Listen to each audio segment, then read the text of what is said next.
noite, amada igreja. A paz do Senhor. Vocês viram do velhinho, né?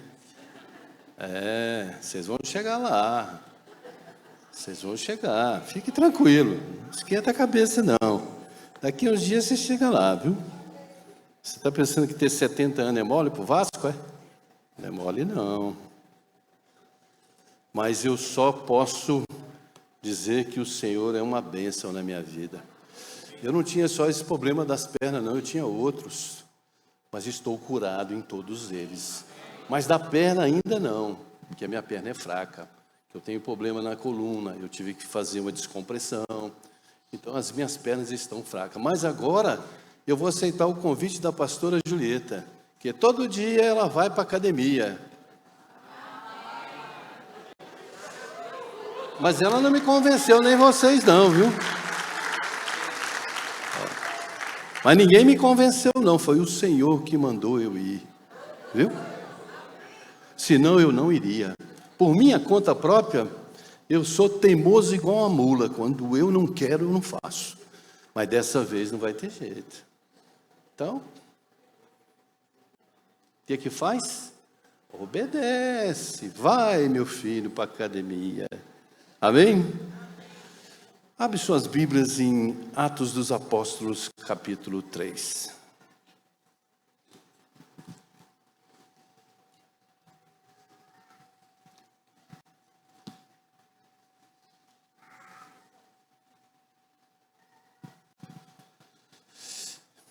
A partir do versículo 1.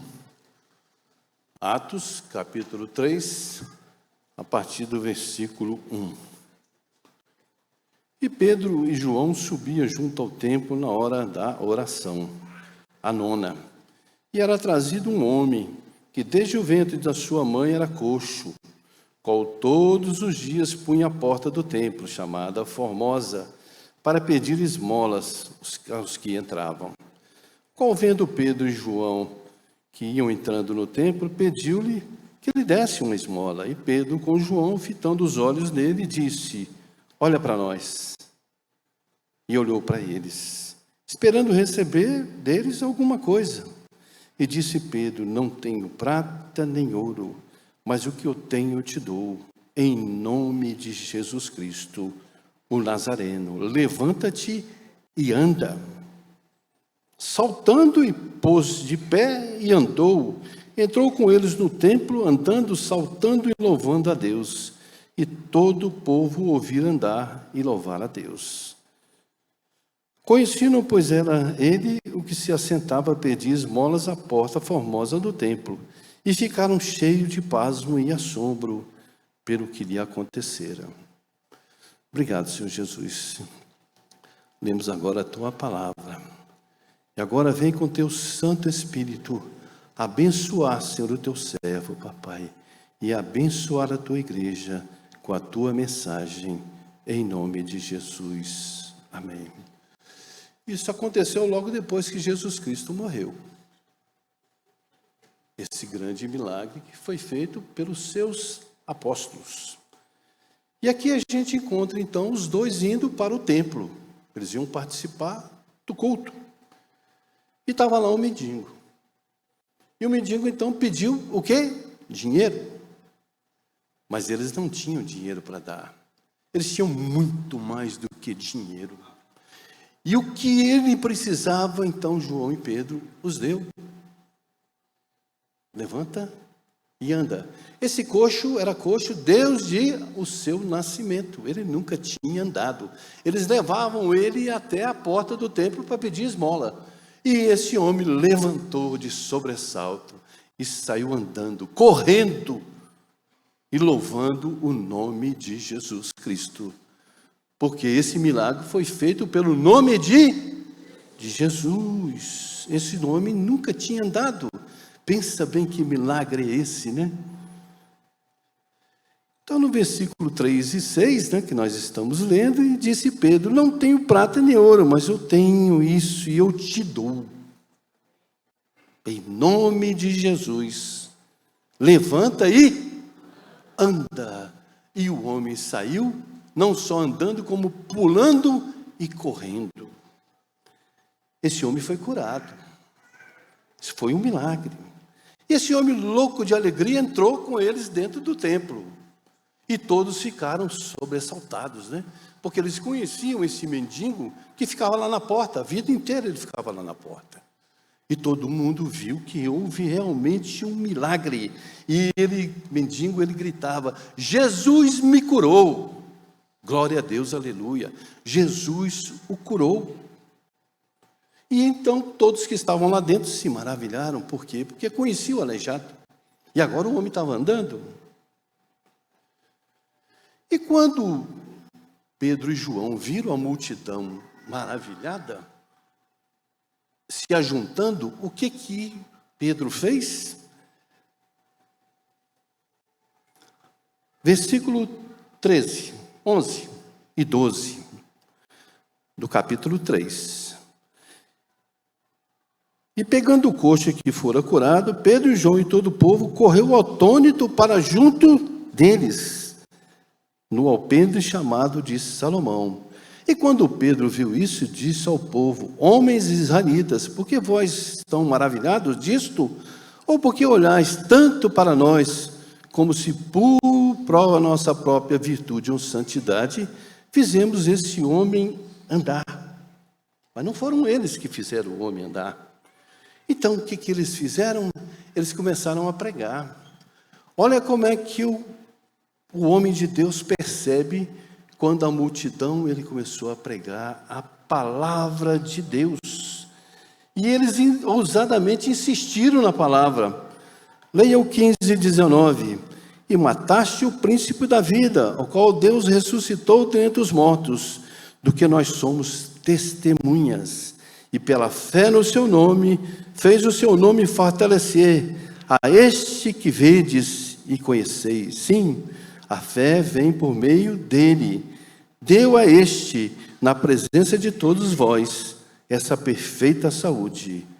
Agora, irmãos, eu sei que fizeste por ignorância, como também os vossos príncipes. Quer dizer, mataram aquele que curou aquele homem.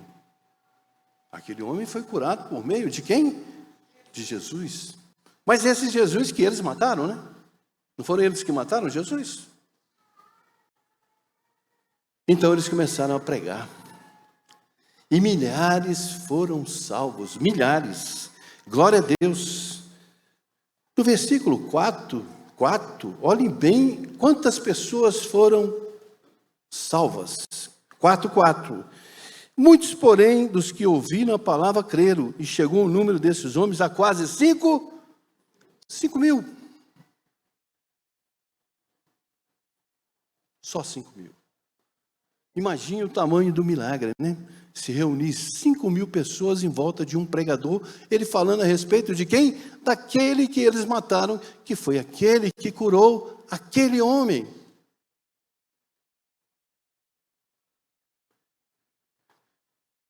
Enquanto Pedro e João pregavam, aconteceu que os líderes da sinagoga, né? Porque aquele lá eram líderes judeus, pastores apóstatas, né? É o que nós vamos ver aqui agora. O 4 de 1 a 2 diz: estando eles falando ao povo, Pedro e João, pregando, sobrevieram os sacerdotes, capitão do templo e os saduceus.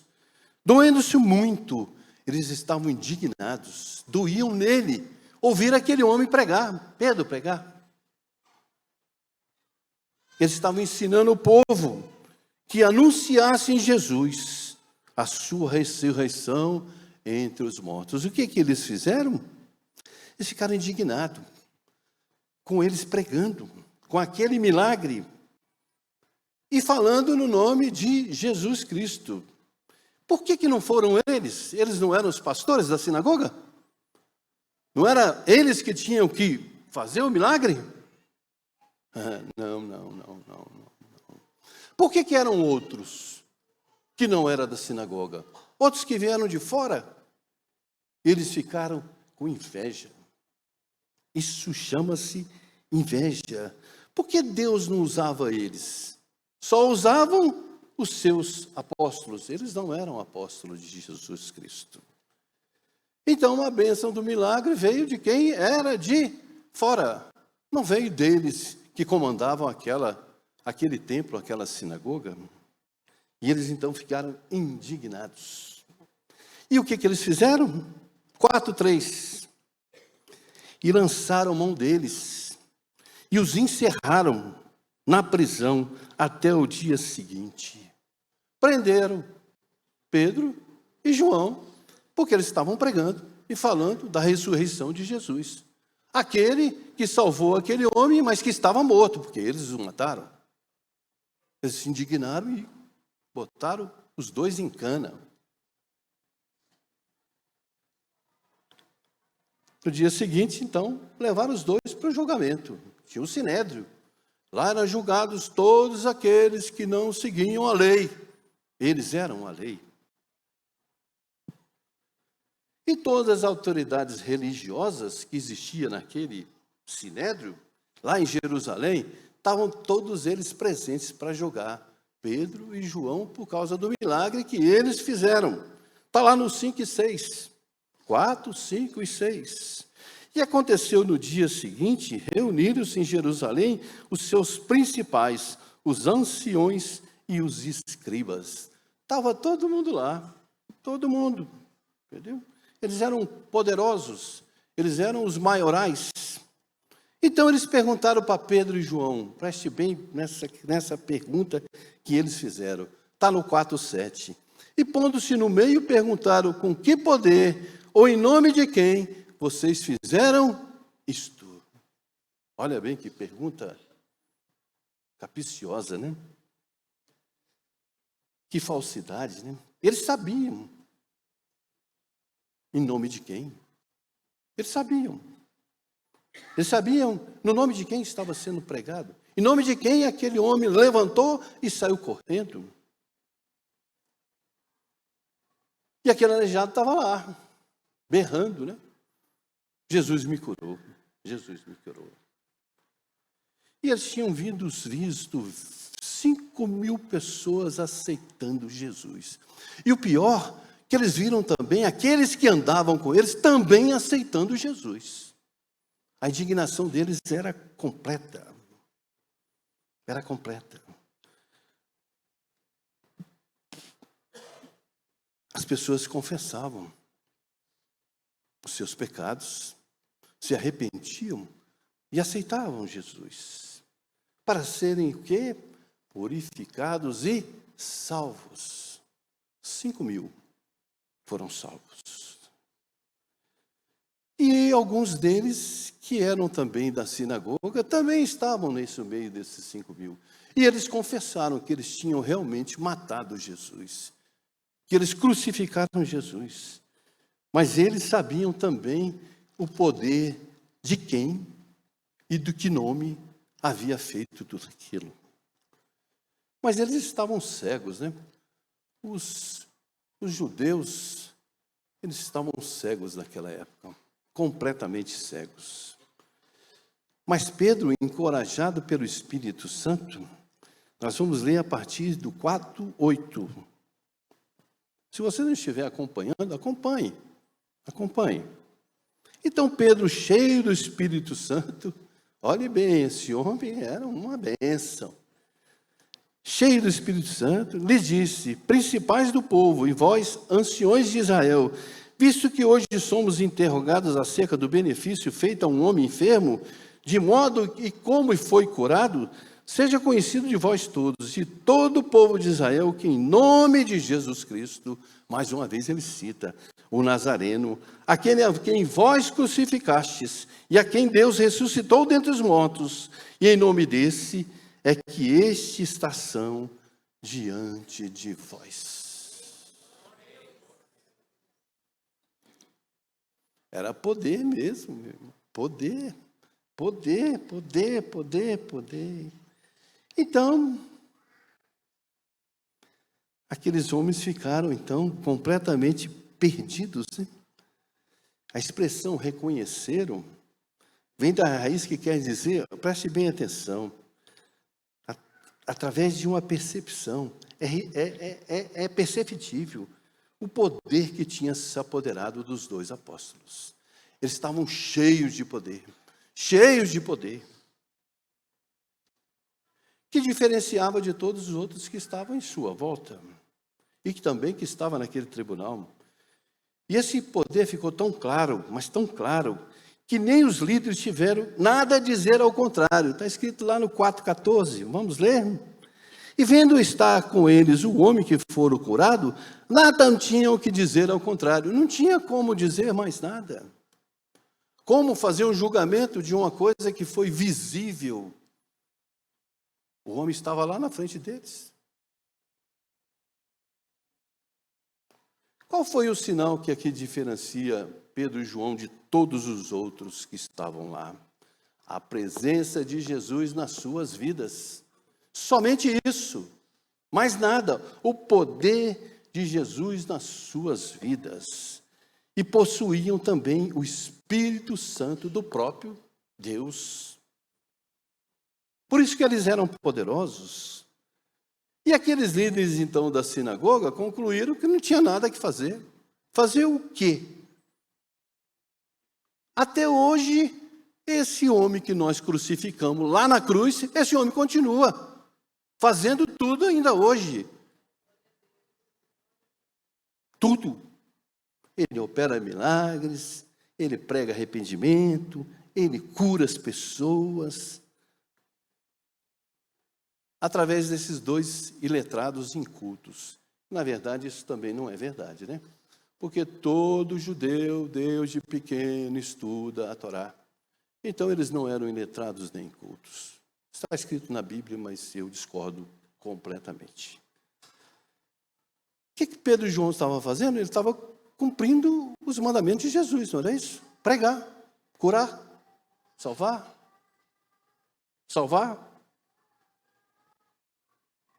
Eles estavam testificando através de Jesus nas suas vidas. Abram suas Bíblias em Lucas, capítulo 9.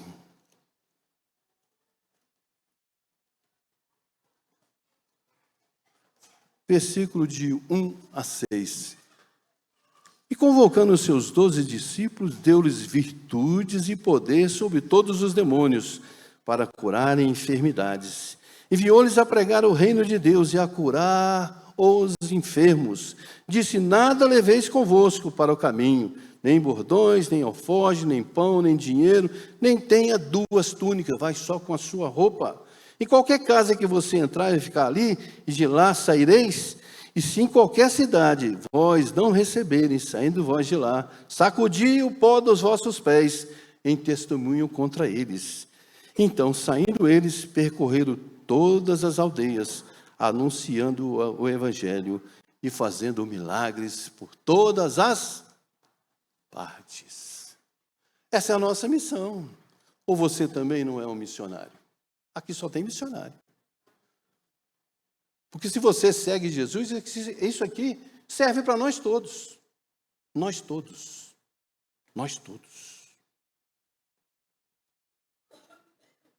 Igualmente, eu creio que esse será um poderoso testemunho, mas que ele não virá só dos pregadores, não. Só dos pastores, não. Virá de todos vocês. Essa é a missão de vocês. Pregar o evangelho, curar os enfermos, os endemoniados, correr atrás dos necessitados e ajudar os pobres. Isso é a função de todos. Não é só dos profetas, não. É de todos nós. E essa bênção não virá só do pastorzinho que está aqui em cima, não. Virá de todos. Todos vocês. Todos vocês. Amém?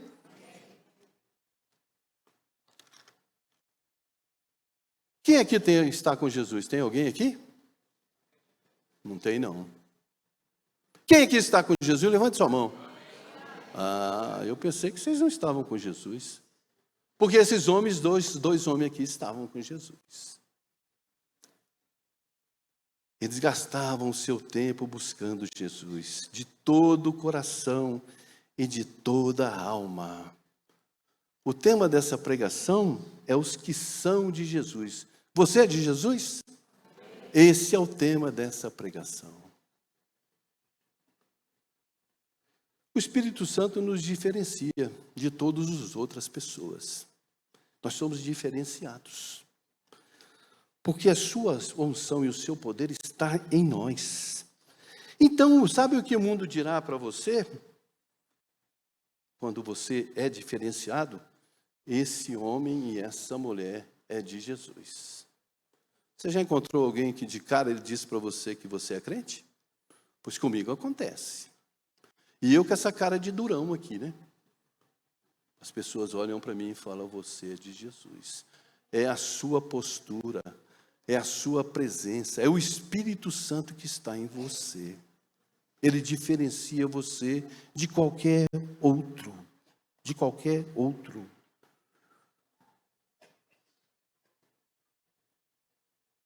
Então aqui nós vamos buscar aqui nesse texto 4 marcas que diferenciam aqueles que estiveram, que continuam hoje com Jesus, porque tem muitos que estiveram e não estão mais com Jesus. Mas se você estiver, essas marcas serão para você. Então nós veremos 4 marcas. A primeira delas é que nós que somos diferenciados temos fome de Jesus Cristo. Você tem fome de Jesus Cristo? Mas eu tenho. Eu sou bom de garfo, mas eu também sou bom com Jesus. Porque eu sempre estou procurando. Porque eu não sou nada sem Ele. Nada. Absolutamente nada. Mas por quê? Você gasta tempo com Jesus? Esse é o primeiro passo. Você quer ir mais Jesus? Seu coração grita por Jesus? Você conhece o que é melhor de Jesus? Querem sempre estar junto com Jesus. Querem crescer no conhecimento dos caminhos de Jesus. Eu não estou falando conhecimento teológico, não. Eu estou falando conhecimento de Jesus Cristo. Paulo afirma em Efésios, capítulo 4, versículo 7. Abre sua Bíblia.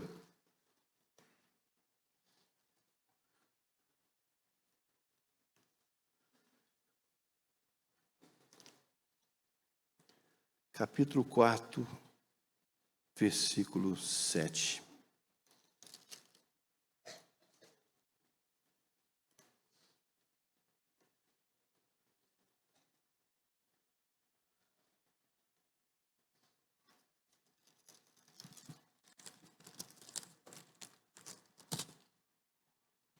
Mas a graça me foi dada a cada um de nós segundo a medida do dom de Cristo.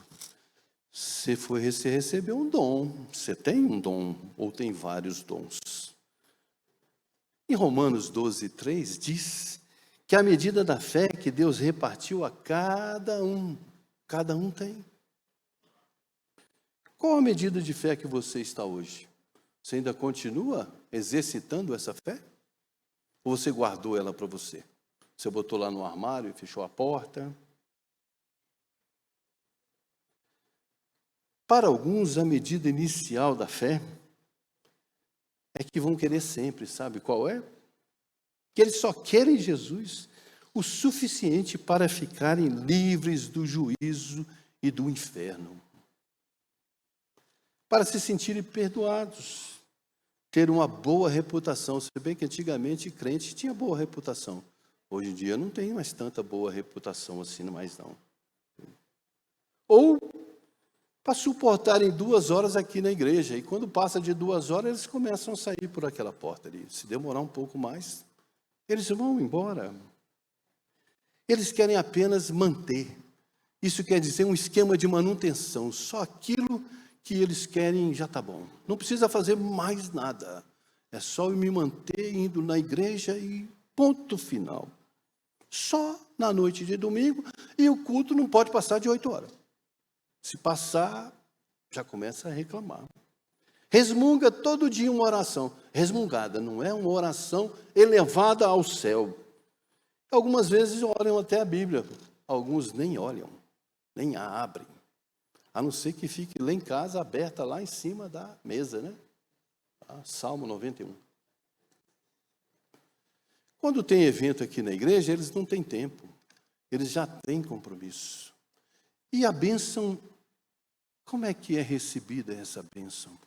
Se eles não participam de nada, se eles nem abrem a Bíblia, se eles nem oram, como é que quer receber a bênção?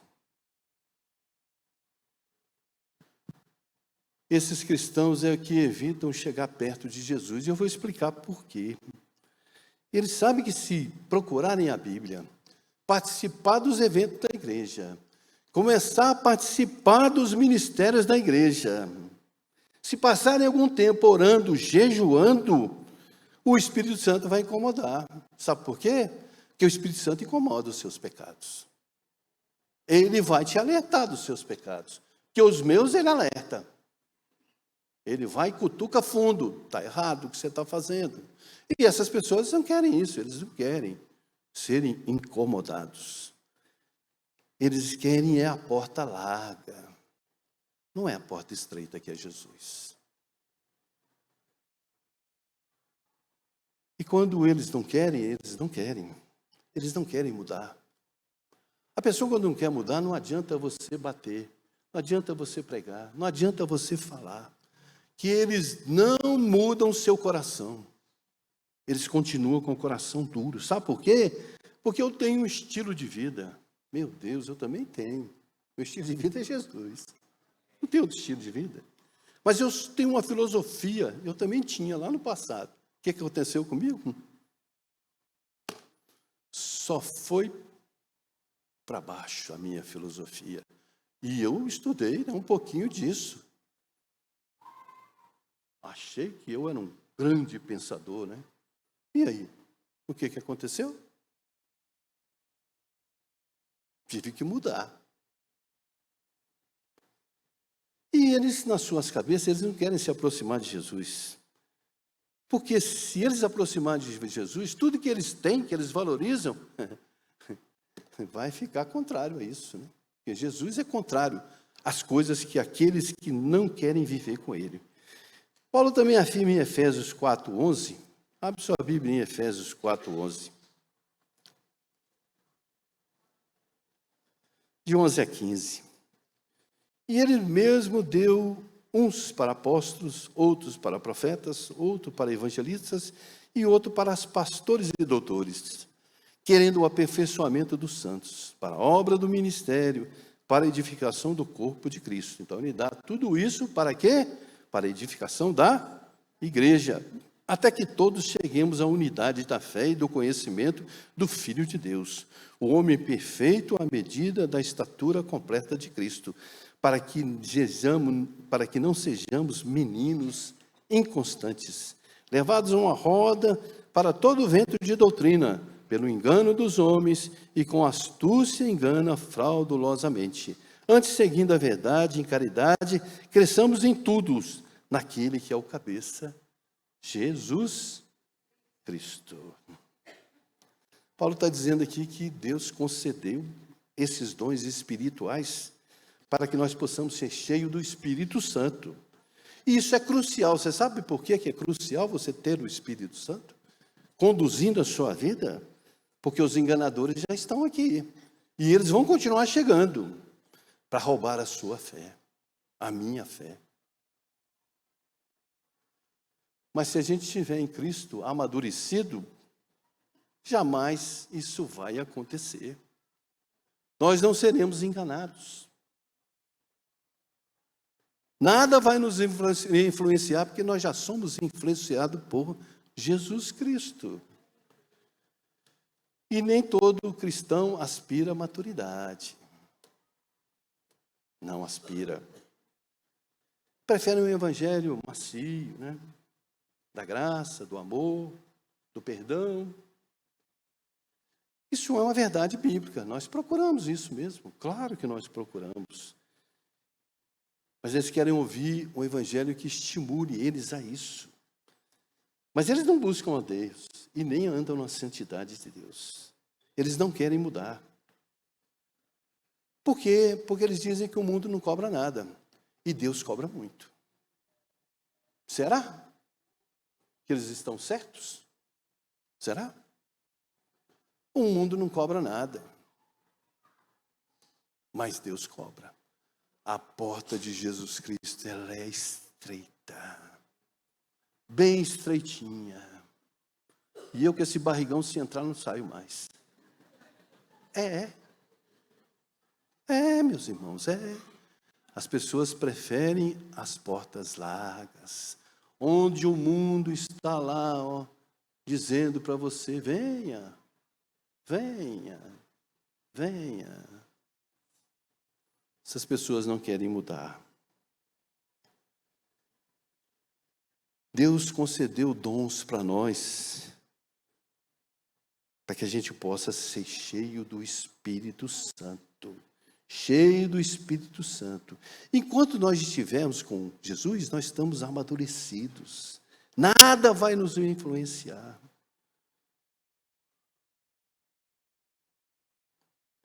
Aqui em Hebreus, sabe o seu livro em Hebreus capítulo 5? Ele vai nos ensinar aqui, versículo 12 a 14. Que devendo já ser mestres, pelo tempo, ainda necessitais de que vos torne a ensinar quais sejam os primeiros rudimentos da palavra de Deus. E vos haveis feito tais que necessitam de quê? De leite. De leite. Não são amadurecidos.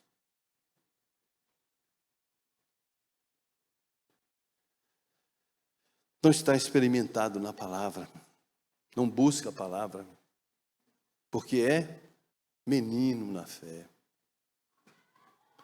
Mas o mantimento sólido é para os perfeitos, os quais, em razão do costume, temos o sentido de exercitar para discernir o bem e o mal. Então, a gente tem que exercitar. Como que a gente exercita? Lendo a palavra de Deus, estudando a palavra de Deus. É isso que nos faz exercitar. É pela prática. Você pratica todo dia de abrir a sua Bíblia e ler? Você pratica todo dia estar aqui e ouve a palavra que está ouvindo aqui no seu ouvido? Você não pode ser tirado nunca do seu posto de oração e jejum. Se você for tirado, você vai enfraquecer e vai ser igualzinho a essa palavra aqui.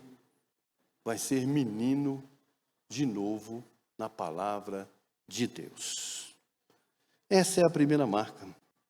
A segunda marca, eles têm ousadia e autoridade. Esses dois homens, esses dois apóstolos, eles tinham ousadia e autoridade. Quanto mais você fica com Jesus, mais a gente se torna como ele, não é verdade? Não é assim? Pureza, santidade, amor, mansidão, a gente aprende isso com ele. A gente busca pureza, produz em nós ousadia. Esses homens eram ousados. A palavra ousadia, ela está aqui, Provérbios 23:1, que diz: fogem os perversos sem que ninguém os persiga, mas o justo é intrépido como o leão, ele não foge. Ele é leão, porque ele conhece a palavra. Ele conhece a palavra. Intrépido nesse versículo significa seguro, confiante.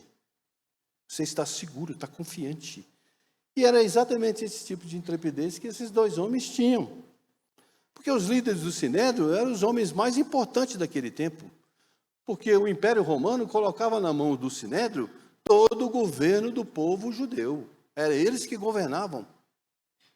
Não eram os romanos? Então eles eram poderosos. A Bíblia não explica essa cena, os detalhes dessa cena. Mas eu posso assegurar que aqueles líderes religiosos orquestraram uma forma de pompa e cerimônia naquele sinédrio, quando foram julgar eles, com toda pompa, toda cerimônia. Programada para quê? Para intimidar Pedro e João a não mais falar que Jesus ressuscitou, que Jesus continua fazendo milagre, que Jesus está vivo. Era isso que eles queriam fazer com Jesus. Fizeram, mataram. E Pedro e João, eles queriam intimidar. É como eles estivessem dizendo para Pedro e João: dê uma olhada, pescadores, para nós somos importantes. Nós somos aqui a autoridade. E vocês, o que vocês é? É isso que eles queriam dizer. Mas Pedro e João não ficaram intimidados. Meu irmão, você não pode ficar intimidado. Pedro e João não ficaram intimidados. Sabe por quê? Porque eles tinham a autoridade do Espírito Santo. Nós não lemos aqui que o Espírito Santo estava com eles? Autoridade. Temos autoridade. Eu imagino que Pedro e João deviam falar: não, vamos começar logo esse negócio. Para de pompa. Me dá logo a palavra que eu quero pregar. Era isso que Pedro estava pensando. Me dá aí o microfone aí. Eu vou pregar agora. Eu vou mostrar para vocês o que Jesus Cristo é. Aqueles que você mataram. Me traga logo esse púlpito aí, que eu quero falar. Eu vou trazer uma palavra de Deus para todos vocês que estão aqui. E ainda agradecer a Deus por Ele estar lá pregando para aqueles importantes homens de Jerusalém. Sabe por quê? Porque aqueles homens odiavam Jesus. E Pedro e João estavam falando de quem? Daqueles que ele odiavam. De repente, grita lá o escrivão: levantem, o juiz vai entrar. Aí aquela pompa toda, né? O juiz vai entrando com aquela toga. Pedro e João olham para cima e vê aquele homem lá com aquela vestimenta toda, né? Do sacerdote, do sumo. E o sacerdote então profere com uma voz bem formal, olhando para eles: por qual poder e em nome de quem vocês fizeram isso? Mais uma vez, a mesma pergunta. A mesma pergunta. Em outras palavras, nós somos a lei aqui. O que vocês estão fazendo aqui? Vamos botar vocês na cadeia. Nós não demos autoridade nenhuma para vocês falarem nada. Então, sobre qual autoridade vocês agiram? Olhe bem como é que Pedro e João eram ousados. Ousados. Pedro era um homem possuído pelo ensino de Jesus e pelo Espírito Santo. Ele estava explodindo com o Espírito Santo. Ele estava cheio. Ele queria jogar tudo aquilo para fora. Tudo aquilo que ele viveu com Jesus e agora com o Espírito Santo. E aquelas pessoas na sinagoga estavam prontos a experimentar o fogo dos céus, que desceu. Desceu o fogo dos céus. Glória a Deus. Sabem por que desceu o fogo do céu? Porque o justo é seguro, confiante como o leão. Eu acabei de ler para vocês. Primeiro de tudo é que os servos de Deus são seguros na sua identidade em Cristo. O segundo, se mantém seguros na justiça de Jesus Cristo que está dentro de você. Portanto, você não tem nada para esconder. Se você está mentindo, você não está com Jesus Cristo. Você tem que estar seguro da verdade, daquilo que você está falando. Você não tem nada para esconder. O justo não tem nada para esconder. Você tem a consciência limpa diante de todos. Pedro e João tinham essa consciência. Eles tinham essa consciência. E ele então começou a pregar lá na sinagoga, se defendendo daquela pergunta que foi feita pela segunda vez, né?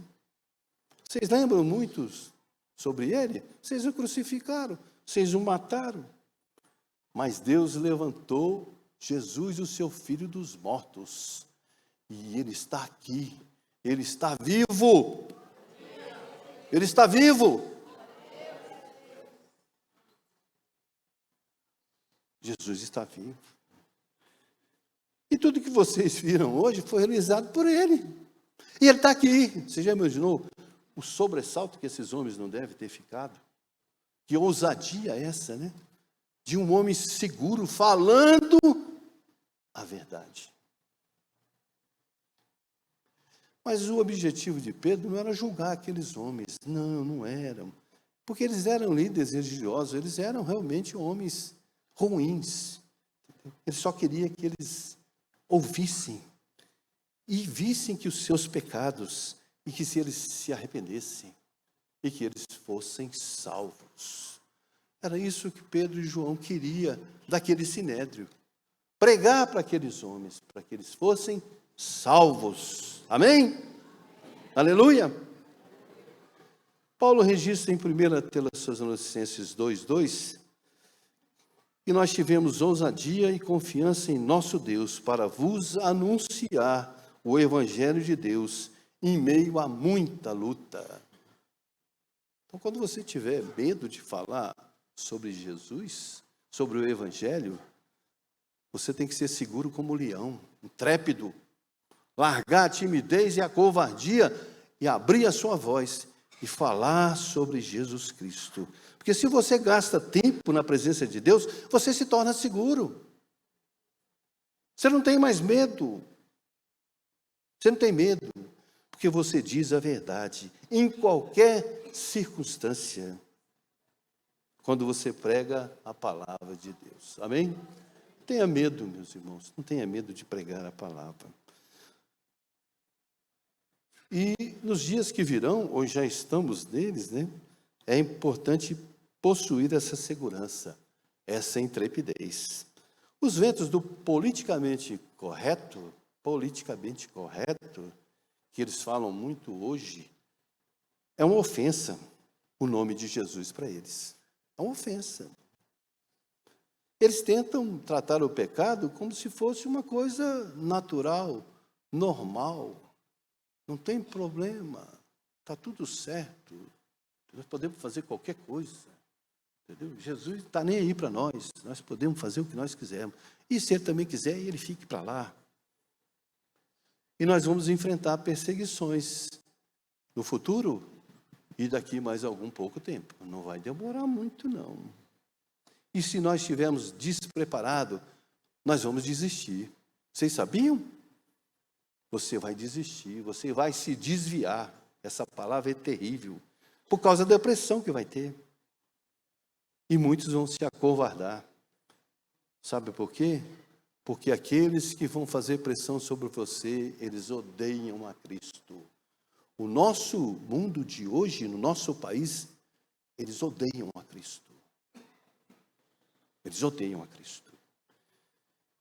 Enquanto Pedro e João estavam aguardando lá o julgamento, né, o pronunciamento final, né, o homem curado estava do lado deles, em carne e osso. A prova é vida que Pedro e João haviam estado com Jesus. Agora, os dirigentes da sinagoga os observavam. 4:14-16. Vamos voltar lá no texto.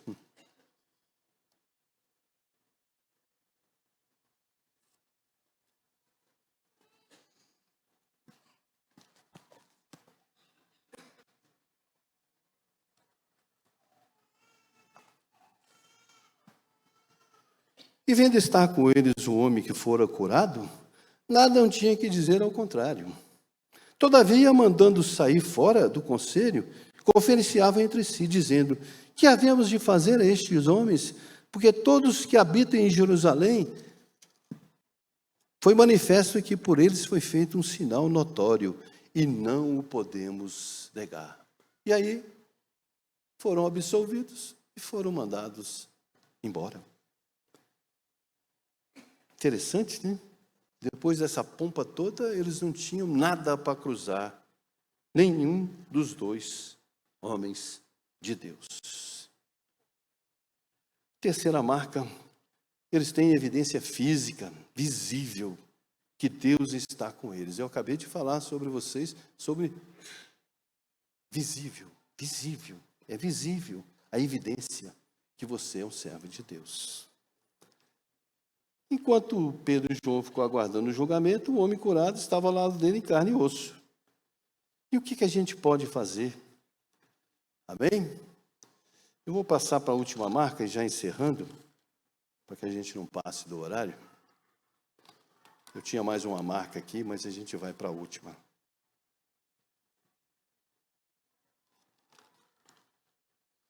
Que é a última marca e é a conclusão. Eles estavam preparados para qualquer crise. Você está preparado para a crise? Vocês estão preparados para a crise?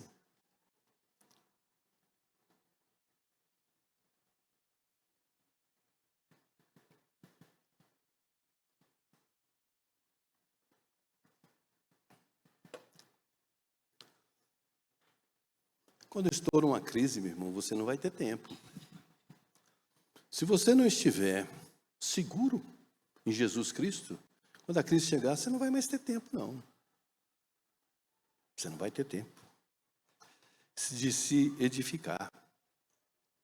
Você já tem que estar edificado. Aqueles que estão com Jesus, eles estão sempre prontos para qualquer eventualidade. Eu vou contar uma história aqui triste para vocês, mas isso é uma realidade e é uma verdade. Isso é verídico.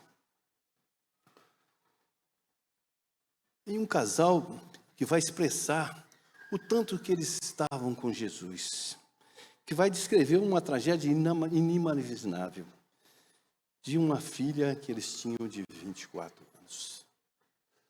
Ela mais uma amiga foi sequestrada, as duas, mas a amiga conseguiu fugir. Mas a filha ficou na mão do sequestrador, o bandido, que se viciou, que estrupou e depois a matou. Quando a polícia descobriu isso, que levou até a família, imagine a tragédia que isso traz no coração da família.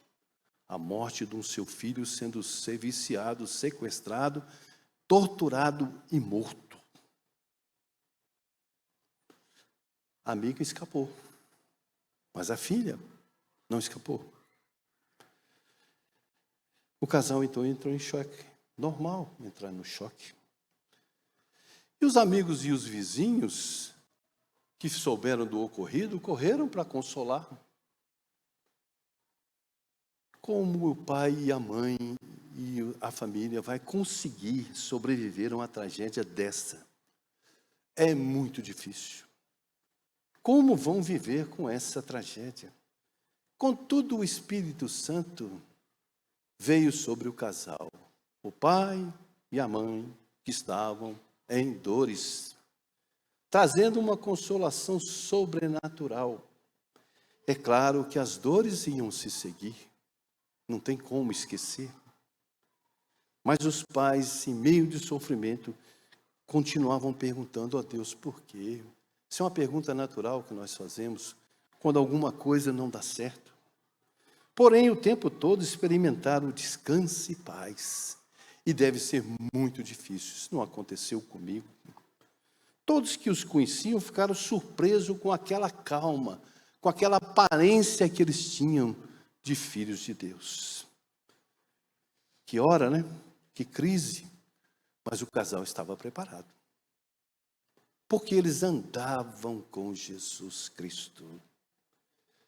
E o tempo todo eles sabiam que Deus permitiu isso porque tinha um propósito. Tudo há um propósito. Até na tristeza há um propósito.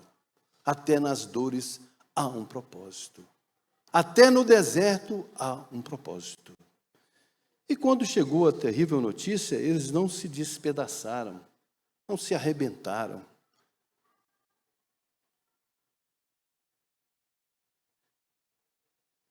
Na verdade, os pais e os outros filhos começaram a orar. A orar, sabe por quem? Pelo assassino. Aquele que fez tudo isso com a sua filha, inclusive a matou. Quem é que consegue aceitar isso se não for de Jesus? Ninguém consegue. As pessoas pediam o quê? Justiça, não é? Sangue. Sangue. Mas o piedoso Cadal falou, ensinou sobre a habilidade que Deus é que dava força para eles. Isso traz um consolo muito grande para quem é de Jesus Cristo. Não importa o tipo de enfrentamento que você vai encontrar. O povo da cidade ficou sem entender. Mas depois eles reconheceram que esse casal era forte. Mas de onde que vinha a força deles? De Jesus Cristo. Unicamente de Jesus Cristo. E em pouco tempo, eles começaram então a comentar sobre esse casal, sobre essa tragédia. Eles são milagres. Eles são de Jesus. E agora eu pergunto, e você é de Jesus? Você é de Jesus? Você é de Jesus? Você é de Jesus? Se você é, então dê um glória a Deus bem alto. Porque nós somos de Jesus. Obrigado, Senhor Jesus, por essa palavra, papai. Queremos agora, papai,